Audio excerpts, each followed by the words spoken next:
Hey everyone, thanks for coming by. This is Chris Petrie again, and we're going to be starting a beautiful flower painting here.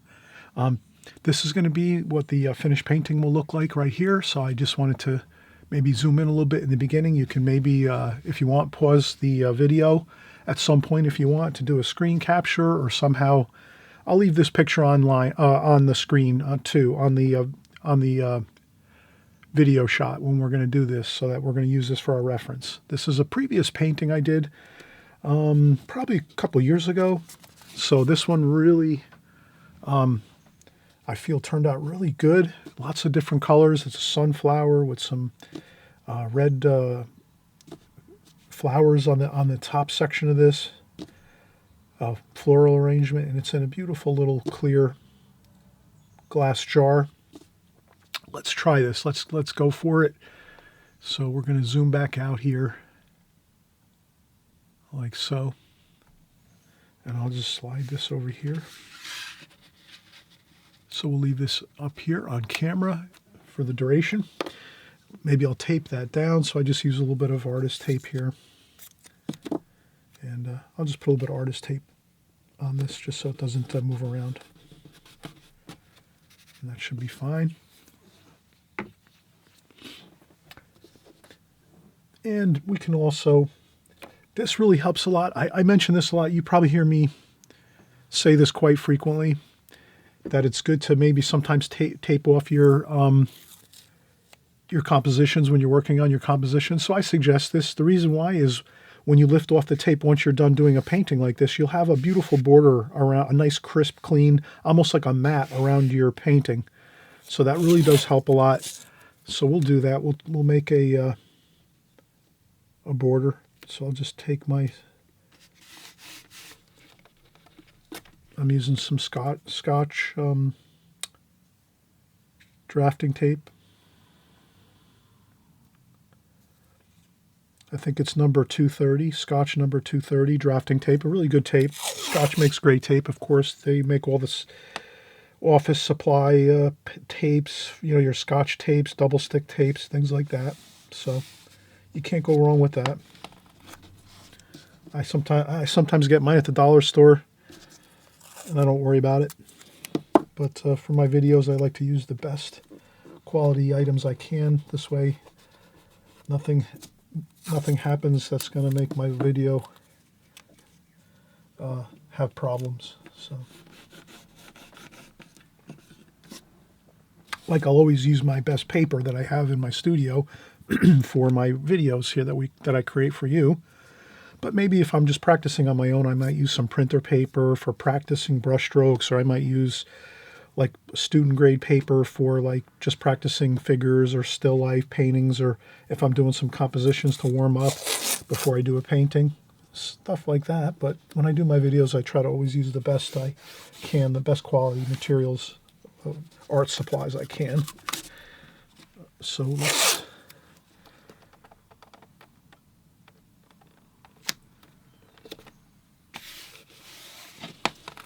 Okay, so that's the idea of getting just a nice crisp border here around your painting when you first start, so that once you're done and you lift off the tape, you'll have that beautiful, clean, crisp white border around your painting, and then you'll be more likely to pin this up on your wall by your desk or in your kitchen on your refrigerator, something like that, because it'll look more like a finished painting.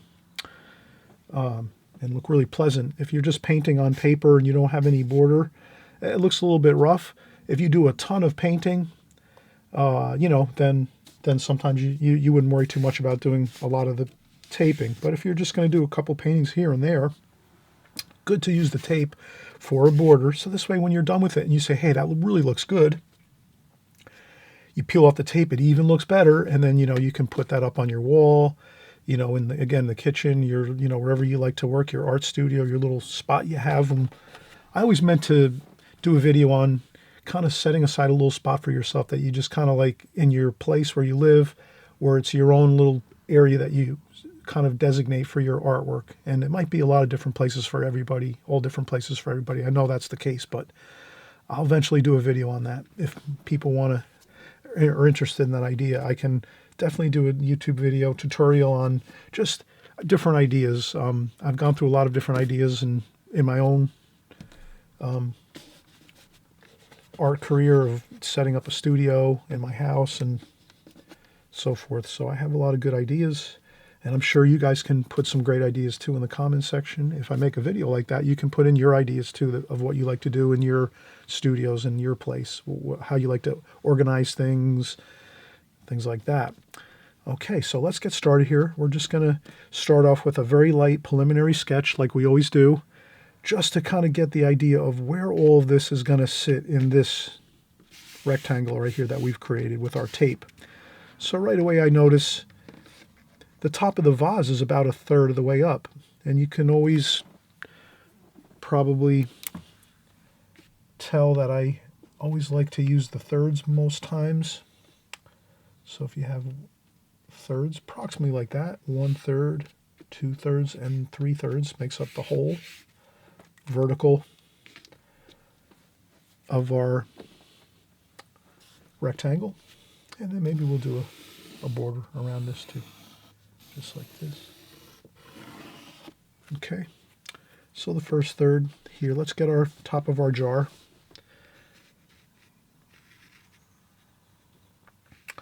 And so I'm just going to lightly sketch in that jar, like so. Just so I have a preliminary sketch, and we're going to draw a contour drawing over the top of this. So we're going to go over this again with a darker line. You don't have to, though. You can do a preliminary sketch like this and just leave it like this and then paint and start painting right away. But I like to do a preliminary sketch first, then a contour drawing over top with a darker pencil line, and then I start my painting. But you're the artist. You'll figure out what you want to do. And then, of course, we're going to have the main flower here is going to be our beautiful sunflower here. So I'll put the center of the flower here. And again, I'm just trying to do some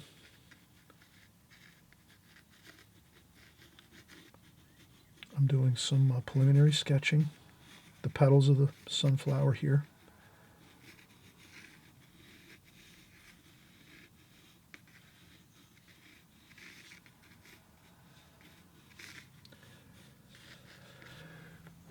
Okay, so that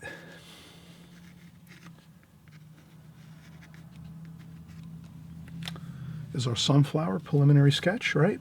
Then we're going to have over here, there's that beautiful red flower petals here, that shape there. And then up here, we have another yellow type flower there, and then another red over here, another red shape there, like so. And then over here, we have another beautiful red flower there. It's like so. I'm just doing a preliminary sketch. Another red flower over here. And then more over here. We have another one over here. And then we have another flower shape over here, like so. That looks like the side of another sunflower. And then we have a couple green leaf forms. So,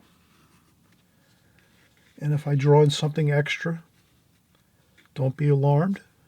Sometimes I change my sketch a little bit from this, perhaps a little bit, you know.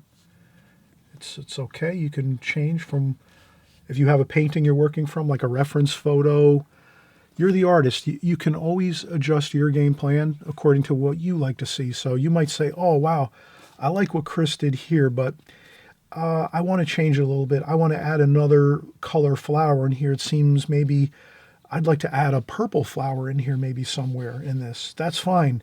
You create things, you do little offshoots from what I'm doing so that you might be a little more happier when you're painting your composition here.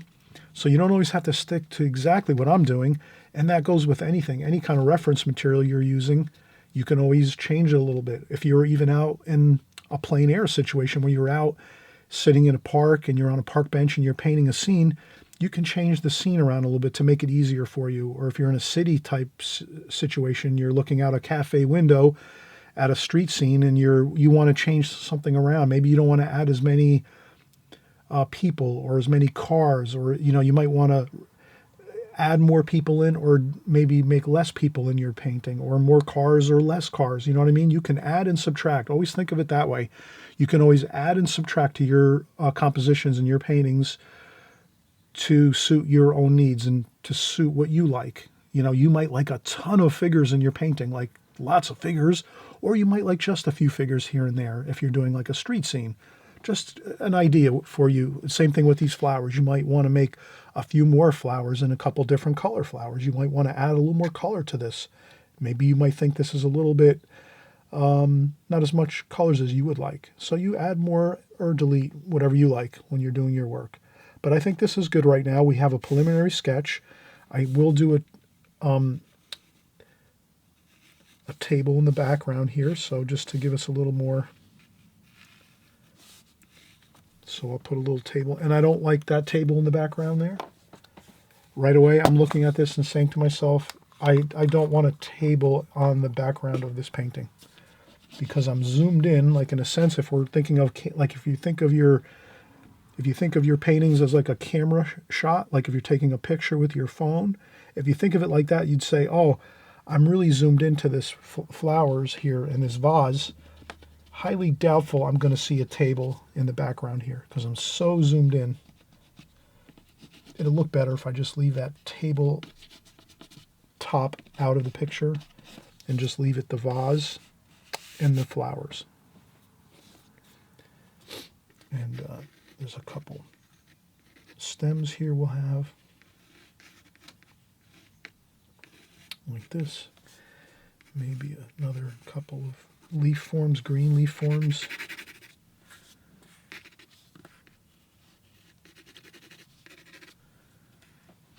And there's a couple green leaf forms here too. I'll kind of shade in the green ones, the green leaf forms. This way I kind of know when I'm going to paint them that those are the green leaf forms. All right. So we have done our preliminary sketch. I'm going to go over this with a darker contour drawing. Maybe you'll be able to see a little better how I'm drawing this. But the main thing is, if you don't like pencil lines too much in your paintings showing through, then all you have to do is leave this a preliminary sketch like this. It's probably hard to see right now on camera. I don't know how to fix that. I think it's just I have to use bright lights so you can see all the things I'm doing here. So if I turn down the lights a little bit like that, you can see that preliminary sketch a little better, but then the rest of this kind of looks dark and doesn't look so good. So I'm going to turn the lights brighter. So that's how I usually record, with really bright lighting. So I'll go over this with a darker pencil sketch in just a second, and then we'll begin our painting, okay? But I just wanted you to see that I do that preliminary sketch first. And again, if you don't really like a lot of pencil lines in your paintings, well then that's okay. You just get your light preliminary sketch in like this and leave it that way, and you just start painting right away. So you'll skip the next contour drawing step if you really don't like a lot of pencil lines in your painting. If you like pencil lines showing through in your painting, then you'll do the darker contour drawing like we're going to do in just a second. And I always thank you for coming by, and I always mention too, if you haven't subscribed to my channel, please subscribe. The button's right down there on the right-hand side, subscribe. You click on, and basically you'll be working with us every week. We're doing videos here on my channel week after week, month after month, and year after year. Everything is watercolor. Some weeks we're doing flowers, other weeks we're doing boats and seascapes, and other times we're going to do beautiful architectural drawings of buildings and paintings of buildings and houses. Sometimes we're going to do figure painting. We do all kinds of different subject matter so that everyone's happy. You know, you might not like certain paintings. You might not like even flower paintings, but I say if you don't like a flower painting so much, it's still good to watch, because you'll see how we're painting here. You'll see the techniques we're using as we paint, and that will help you to understand better watercolor and how to actually work with the medium of watercolor. It's not easy. It takes a lot of time to learn watercolor. But if you're just working a little bit every day, maybe on the weekends you're painting, maybe during the week you're doing your drawing 15 or 10 minutes a day, 10, 15 minutes a day of drawing, and then on the weekends you're doing your paintings, you'll be fine. After a couple years, you really have the swing of it. It's not going to be like you're doing, these phenomenally great paintings after just 1 or 2 years, unless you're really putting in a lot of time. You might be able to do that. If you're putting in a lot of hours, you can really make a lot of progress. But most people are busy. I realize most of you are busy and you have a lot of things going on and you've got a lot of responsibilities and other things. But even still, even if you're just doing a little bit of work every week here with us on this channel, you're going to make a lot of progress with your watercolor painting and you'll have a lot of fun. And it's just a great way to escape the everyday worries and concerns and stresses and things. You just work 10 or 15 minutes or half an hour every couple days or so, or on the weekends, and you'll forget about all the other stresses and you'll have a fun time. So let's come back. We'll do our contour drawing, and then after that, we'll start our painting. Okay, so we'll be right back. All right, here we go. We're going to start our contour drawing now. So I'm just going to begin where we started with our regular preliminary sketch.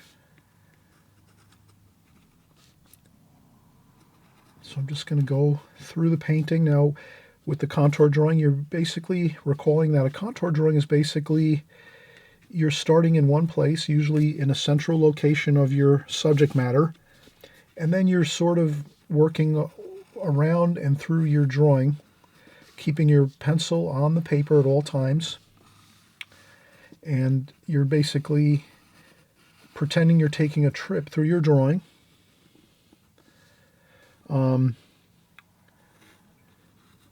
So I'm sort of getting the lines here.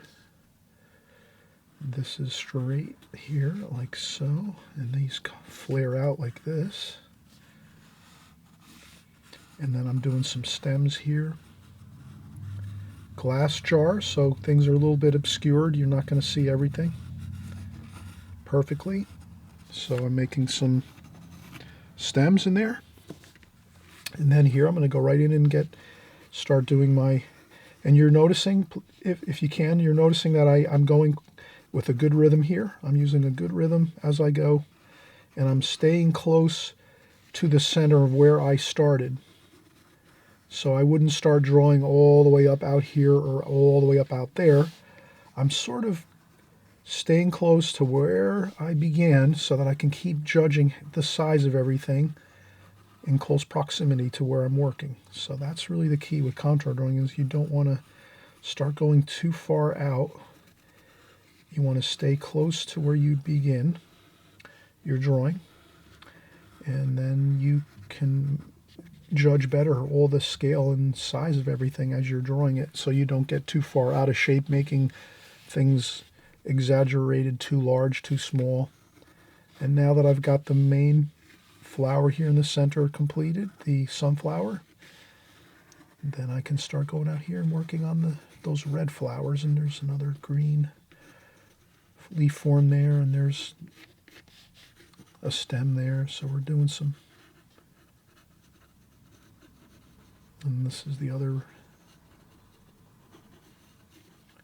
And I might just change my game plan around a little bit as I'm going here. But that's the main, and just, you're kind of getting a rhythm going here. You're getting a fun rhythm going, flowing through your drawings when you're contour, and it doesn't have to be flowers. It could be anything you're drawing, any subject matter. Maybe with flowers you can go a little faster, but that's it. I can get a drawing like this done very quickly when we're contour drawing. You can see how you can do this very quickly, and I'm sure you are doing it kind of quickly. You've already got your preliminary sketch underneath it done first. Then we're doing our contour drawing over the top of it, so you really actually already have your blueprint underneath it completed first with that preliminary sketch we did. And then when you're doing your contour drawing like we just did just now, that's basically just getting in your darker, more definite pencil lines. And again, if you do like darker pencil lines showing in your painting, then this is perfect for you. You really will enjoy that. And then what I like to do is maybe sometimes I used to see Charles Reed always do this. He would do a dark, really dark contour drawing, pencil line, and then he would just lift up a couple spots here and there, perhaps with his eraser, just to soften up the look a little bit so that it's not all really strong pencil lines, but you know, you can lift a few pencil lines here and there. So you can just kind of take a couple spots and lift up a little bit. Oh, a few pencil lines. And that just kind of makes it look a little bit softer. Just a few spots though, not everywhere. Okay. So that's our contour drawing. Let's start our painting in just a second. I'm going to take a quick break. I usually take breaks in between each part of this. This is a maybe like an 8x9 or an 8x8 rectangle. So this is safe to say that I'm going to usually take a break in between each phase. So when I do my first preliminary drawing, that's maybe 15 minutes. I take a break.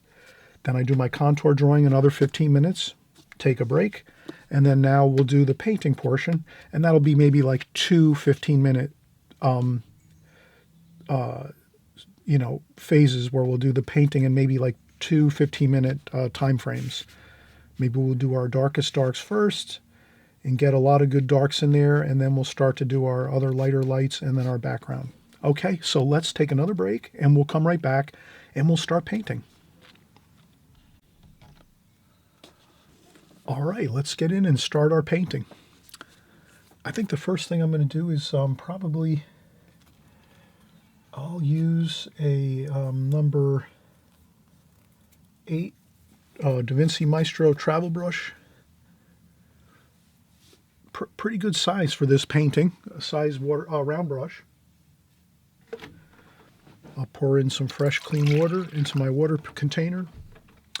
And this is going to be an alla prima painting. Basically, we're just going to start painting and work through the whole painting. And we're not really doing any kind of glazings or anything like that, where we're wetting the whole paper and then using a blow dryer, things like that. We're just basically going to paint, start in one place in the center of the painting and work our way around the painting until it's complete. So the first thing I would like to do is, I think this will be helpful for everybody if you can get some good, beautiful, rich, soft, moist paint out there on the palette. I hope you can see that. That's thick paint straight out of the tube, and I'm just putting it into the palette like that, so that you can actually start mixing your paints. A little bit of raw sienna and yellow ochre over here. So you have cadmium lemon yellow here, or cadmium yellow lemon, is what it's called. I think actually that's the name for it in the Holbein paint. So it's cadmium yellow lemon. That's the really lighter, cooler yellow. Then the warmer yellow over here, cadmium yellow. Then some raw sienna and yellow ochre here. So we have some good yellows and golden colors like that. Then we have a little bit of the burnt umber here. We're going to use that for the center of our flower. So let's mix up our colors and just get them out here in our palette so that we can relax and we know we have all our colors out in the palette before we start. Kind of like oil painters. Oil painters, if you ever notice, when they use their palettes, they usually have those palettes where they hold in their arm. Big palettes, big, palettes with a little thumb hole in there, big wooden palette or glass or whatever they use. And they usually put all their paints, they squeeze all their tube paints out all on their palette to start with. And then they start mixing things. And then when they're ready to go in and start painting, they start mixing, continue mixing, but they really get all their paint out. Let's do the same thing. Let's kind of be smart, work like oil painters. So we get our colors out on the palette first. Now I rinse my brush and we'll start mixing some greens, and that'll be sap green. Let's mix our greens down here. Sap green, nice, rich, thick paint. You can't paint a painting like this using watery, too much watery. Like, what you wouldn't want to do is mix paint that looks like this. Can you see that? How watery that looks? So you wouldn't want to mix anything that looks like this, like too much water like that. See how that's all like watery? You wouldn't want to. We don't want that actually. What I like to do is keep your paint rich and thick and moist, and you can always go in and dip your brush right into your soft moist paint. But I'll take that soft moist paint and just put it out on the palette too. But we want to avoid with 100% assurity, we do not want to have this type of look where there's all kinds of watery looking wash like that. That won't work for this painting. So right away you kind of know, okay, we're not going to be mixing anything that looks like that watery kind of look where it's just a little bit of tiny bit of paint and tons of water. We can't have that for this painting. We have to make sure we stick with the really rich colors that we have. We're digging in and just using that soft paint, moist paint. We're getting those dark, beautiful, rich colors out there. Can you see how good that looks? So now we're getting some of those blues and greens out here. I'm going to use some cerulean blue here, French ultramarine blue up here, sap green over here. So now you have a nice mixture of soft, moist paint right there on the palette. And a little bit of purple maybe, some ultramarine violet. We'll use that for over here. So I'm already mixing all the paints that I need. And then you can also start making some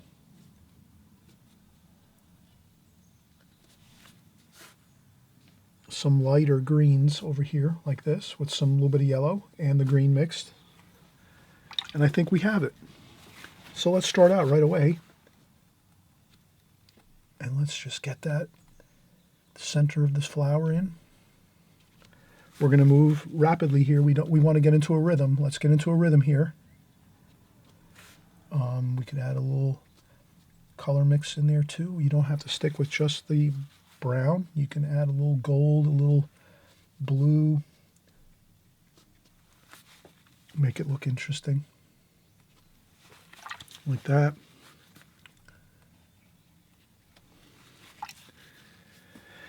And then let's get right in and start doing our some petals here. And I move my brush around here and there. And it's good to sort of mix your colors around.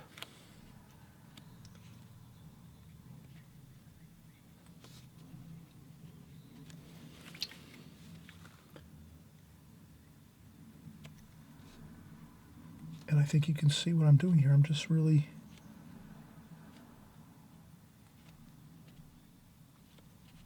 utilizing all of these golds and yellows for my petals, for my sunflower. And I think that's the key here, is if we can just make it exciting by mixing lots of variations of those golds and yellows, it's really going to look good.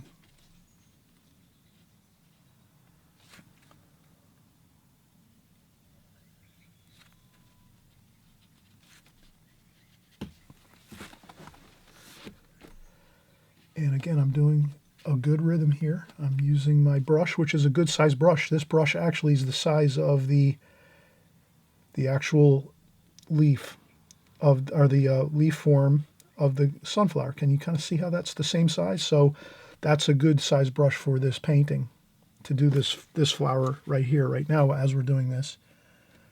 And I'll just also too do a little splash or two to soften and loosen up a little bit, you know. If you feel a little bit like you're getting too tight with your painting and you're getting a little bit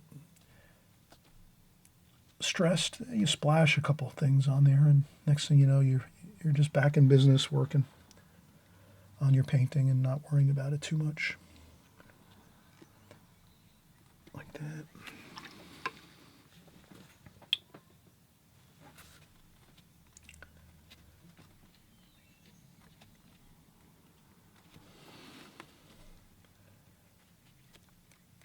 Okay.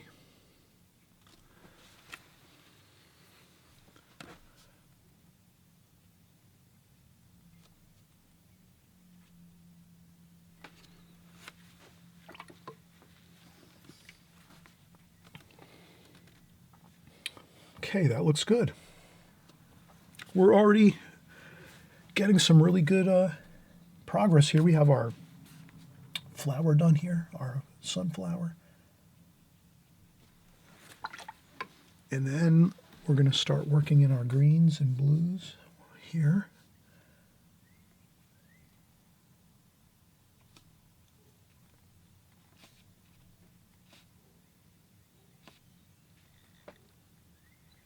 And I usually like to turn the brush the other way just to get that leaf form. And then there's some darker shadows, so you can work in those shadowy, darker blue there.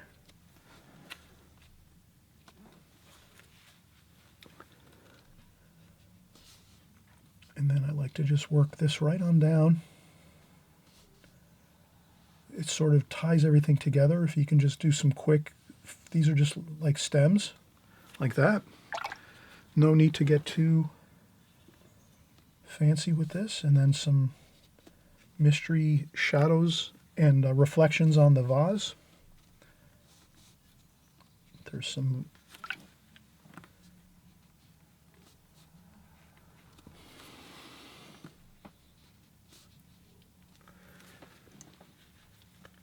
and then we can do some more blue here. That might be the blue portion of the vase.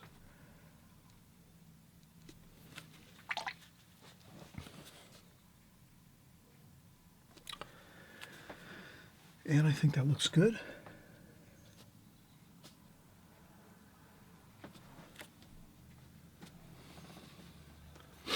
And I'll add a little bit of gold in here, just so we have all the different colors mixing together. A little bit of purple here, maybe just a couple splashes. Again, we're doing a composition here, having fun. We're not trying to create a painting that's going into a museum or anything like that. Just having fun, trying to learn the watercolor medium. It takes a lot of practice, so you got to do a lot of paintings. So your paintings are really, you're just thinking of it really as, well, your paintings are like practice compositions, and then the more you're just continually doing compositions and practicing, then eventually, you know, after a couple of years, they're going to start to, like, you know, not that you can't do a really nice painting when you first start, you can do that. That I'm sure you're going to have your good successes right in the beginning. You're going to have a couple really beautiful paintings. So you just enjoy your victories and your good paintings that turn out fantastic in the beginning. But, you know, a lot of times when you're painting in watercolor in the beginning, it's, you know, it's like just a process. You have to just keep working at it and keep working at it and saying, what can I do better the next painting, or what am I noticing I'm doing that looks good, and I got to keep working on that to keep myself going in that same direction. And what's not working, and what do I want to avoid? So a lot of times that's another thing too. You can look at your watercolors and say, well, what, you know, and we'll do the red flowers next here, and I think I'll add some of that red too here. So we're always mixing our colors everywhere on our painting. So I'm going to try to get some of that red color here and there. We think to ourselves, what can we notice about our paintings, and when we're working, that's working, and what's not working. So if you know something's not working good, you just know you got to avoid that. Like if you say, oh, wow, if I add too much water to my painting, it doesn't look good. It gets really doesn't look good at all if I add too much water to my paints, and then you know, like you don't want to do too much, add too much water.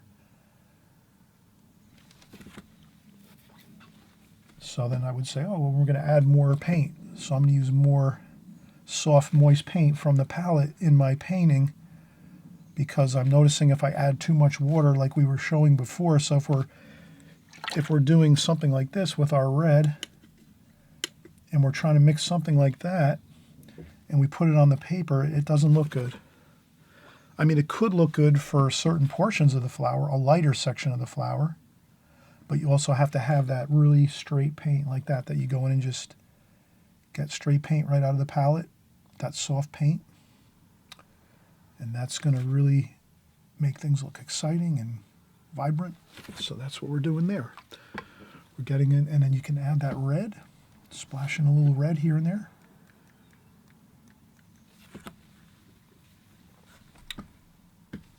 And then here, more straight tube paint like that.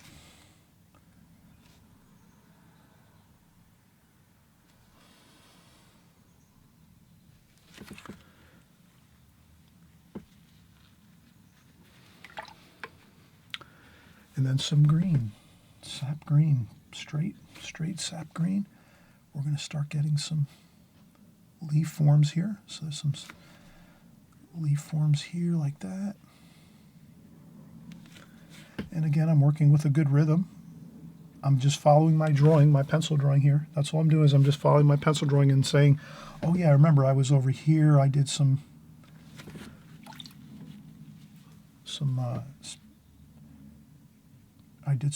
pencil drawing of some leaf forms over here and there.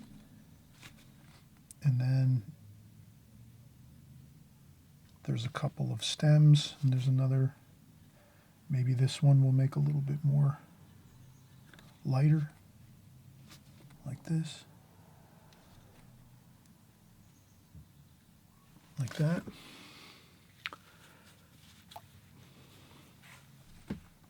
Perhaps you want to leave out a flower that you might have drawn in before earlier, and then you say, oh, I think it looks a little better.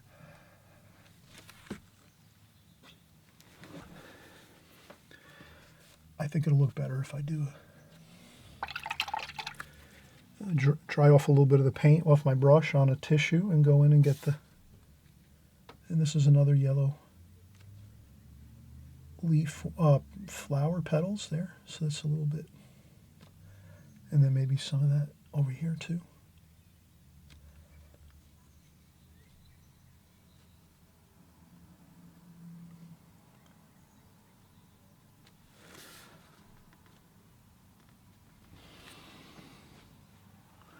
And if you have a problem where some of your paint starts to infiltrate, no problem. Just lift up a little bit with your tissue. Just blot a little bit.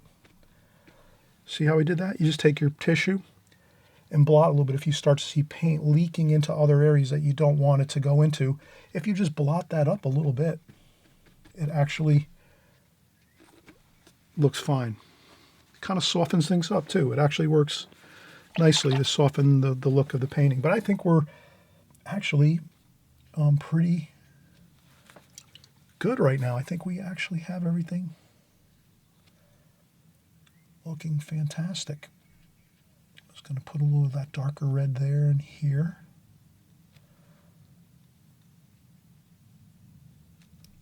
Like that.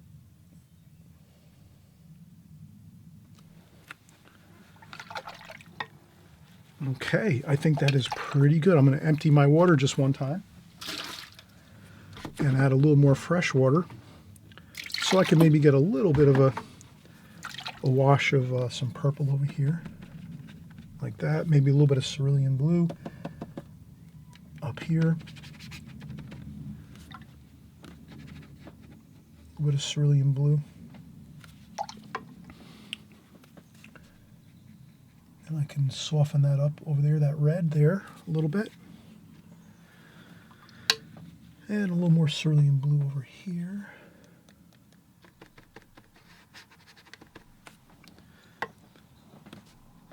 Sometimes that little bit of wash and splash looks good. We can make a little border around our painting.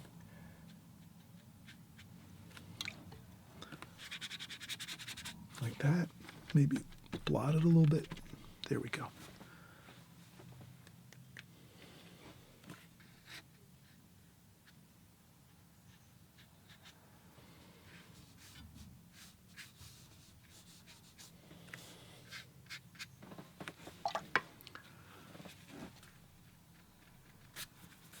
Okay, and I'll go in and get a little more darker brown, burnt umber, just to get a little more definition in there, and like that.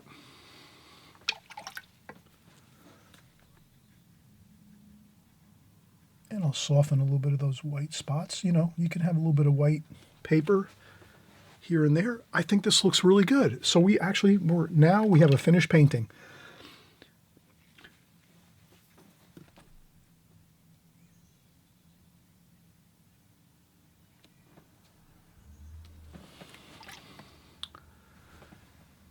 Okay, so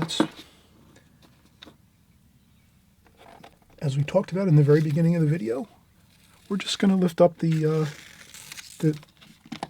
tape, the drafting tape, Scotch brand drafting tape, which is really fantastic tape. And that's it. Now you have a nice clean border around your painting. So it looks much better if you're going to put it on your refrigerator or on your wall. Maybe you're going to put it in a scrapbook or something. You're the artist. You're going to save your work and maybe make a few notes next to it or something, or on the back of it saying, what did I learn on this one? And, you know, you can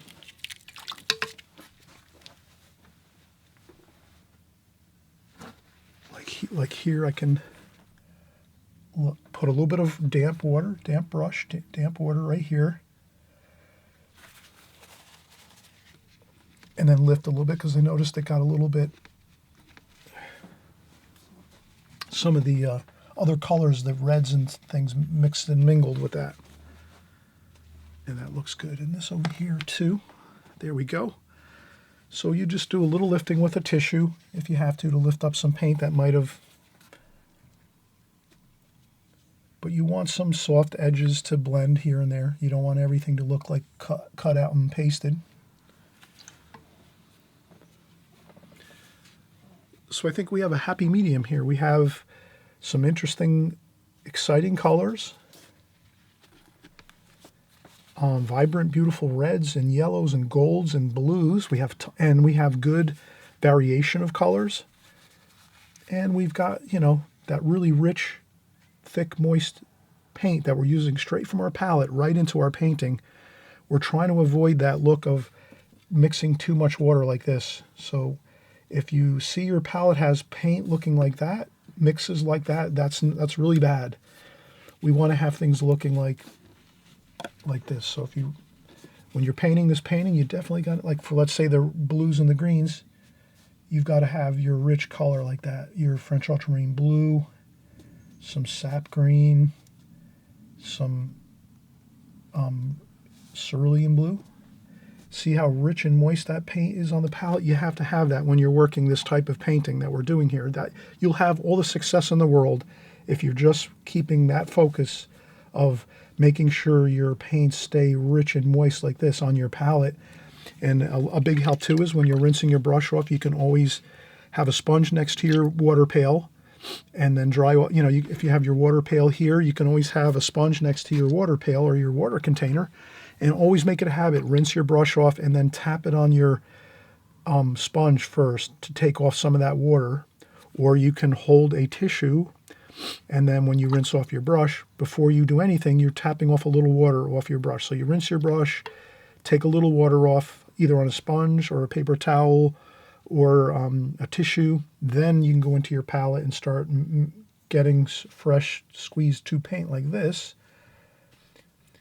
The problem would be is if you didn't take some of that water off your brush on either a sponge or your tissue, you'll tend to flood your palette with too much water in your paint wells as well as your palette. So that's a good kind of indication of keeping a good control of your water in your brush, the actual brush hairs. You want to rinse brush, check off water, take water off, and then go in and, unless you're doing a very light sky wash, well then yeah, you can mix, you know, you can mix a sky wash like this. That's okay.